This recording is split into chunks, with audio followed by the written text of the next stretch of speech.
자, 등기 분류와 관련돼서 분류 그러면 대상이에요. 대상이라는 것은 요 대상과 관련돼서는 이제 통상 객체라고 생각해 보시라는 겁니다. 객체. 등기법의 객체는 부동산 등기법이잖아. 부동산 등기법이죠. 그러면 부동산 등기법의 객체는 부동산이거든. 그래서 토지 및 그 정착물을 암시하고 있어요. 정착물에 대해서는 즉 건물에 하다죠. 그래서 토지, 그래서 토지고 여기는 건물이라는 거예요. 그러면 우리나라는 토지와 건물이 이원화되어 있다. 이걸 확인해 두시고 여기와 관련돼서 지목이라는 게 있어요. 지목은 토지 등기부에는 기록되지만 건물 기록에는 기록되지 않는다라는 걸 확인해 둘 필요가 있어요. 자, 토지 그러면 우리가 세 가지를 암기를 해줘야 돼. 자, 필지라는 게 있어. 필지 단위로. 필지라는 것은 토지의 등록 단위를 곧 필지라고 이야기하고 있고요. 그러면 두 번째와 관련돼서 하천. 하천도 등기 능력이 있다라는 거야. 하천에 설정할 수 없는 권리들이 있죠. 그래서 용익권이라는 걸 우리가 잡아야 돼요. 자, 세 번째와 관련돼서는 방조제라는 게 있어. 방조제가 나오면 항상 이거부터 확인하라. 토지에 대해서 토지라는 걸 확인해 둘 필요가 있어요. 방조제는 건물에 등기되지 않아요. 방조제는 건물에 등기된다는 걸, 토지에 등기된다는 걸 확인하고, 방조제라는 지목은 없어. 방조제의 지목은 마다 제방이다. 최소한은 기본 에티켓이야. 그래서 토지 그러면 필지, 하천도 등기 능력이 있다. 그러면 하천에 설정할 수 없는 권리, 무슨 건? 용익권은 하천에 설정할 수 없다라는 것. 자, 방조제, 즉 제방이죠. 그래서 요 세 가지를 외워야 된다는 겁니다. 그러면 토지는 연속하고 있으므로 물리적으로 구분이 불가능하고 또한 개수의 관념을 인정할 수 없지만 법률적, 요거죠. 법률적 인위적으로 구역한 최소 단위, 이게 바로 필지라는 겁니다. 그래서 필지는 토지의 등록 단위를 의미하고 있다.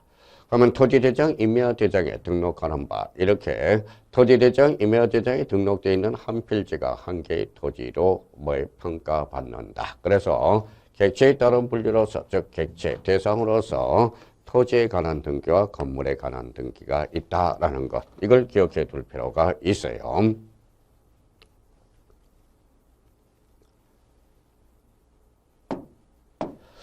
자, 이번에 건물과 관련돼서 건물은 세 가지 요건을 갖춰야 돼요. 그래서 건물 그러면 첫 번째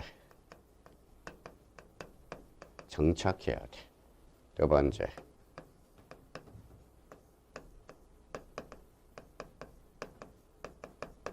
자, 바깥했죠. 안 공기와 바깥 공기가 차단이 돼야 돼. 그래서 애기 분단성이라는 걸 가져야 되고요. 세 번째는 건물의 용도에 맞아야 돼. 그래서 용도성. 자, 건물로 등기되기 위해서는 세 가지 요건을 갖춰야 돼. 정착성, 애기 분단성, 용도성. 자, 바깥의 자에다 공기기자니까 그럼 결론적으로 지붕과 주벽이 있어야 돼. 주벽. 자, 주벽이 없더라도 예조로 강의되는 것. 그래서 개방형 축사라는 걸 외워야 돼. 개방형 축사.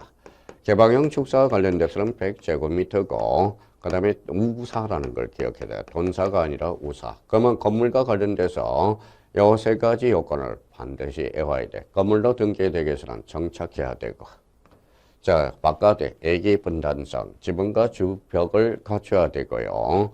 그러면 개방형 축사는 주벽이 없더라도 예조로 가능한 A가 하나 발생했다. 바닥 면적이 100제곱미터를 초과해야 되고 우사해야 된다는 거. 건물의 용도에 맞아줘야 돼. 요거에 대해서는 아무도 안 외워져요. 여기 앉아있는 우리가 수업 듣는 본인들이 직접 어디 형님, 니님들이 우리가 암기를 해줘야 된다는 거예요. 암기 없이는 합격도 없다. 그래서 암기 니꼴 합격이야. 암기 니꼴 합격. 그러니까 기본적인 항상 기본적인 뭘 외워야 돼요. 요 틀을 외워줘야 돼요. 틀을 외워야 되고 그러면 틀이라는 것은 우리 종류를 외워줘야 된다는 거야. 종류를 외워줘야 돼. 그러면 여기와 관련돼서 일정한 개념을 우리가 외워둘 필요가 있어. 요 개념을 반드시 외워줘야 돼. 개념이 바로 용어라는 거예요. 용어. 그러니까 요 틀하고 개념들을 반드시 암기를 해줘야 돼. 지금 암기할 사유와 이해할 사유를 정확하게 해줘야 돼. 그러면 지금 요 교환에 대해서는 무조건 머릿속에 외워줘야 된다는 걸 확인할 수가 있어요.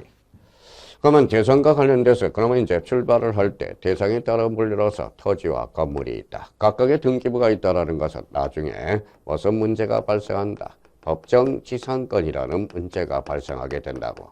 법정지상권은 토지와 건물이 이원화되어 있기 때문에 발생한다. 그래서 법정지상권은 늘 민법, 특히 물권법 파트에서 늘 출제가 되고 있거든. 역시 34회 때도 출제가 되고요.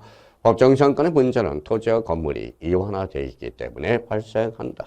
그러면 등기 분류와 관련돼서 첫 번째 대상 요거 반드시 외워줘야 된다는 걸 기억해 두셔야 됩니다.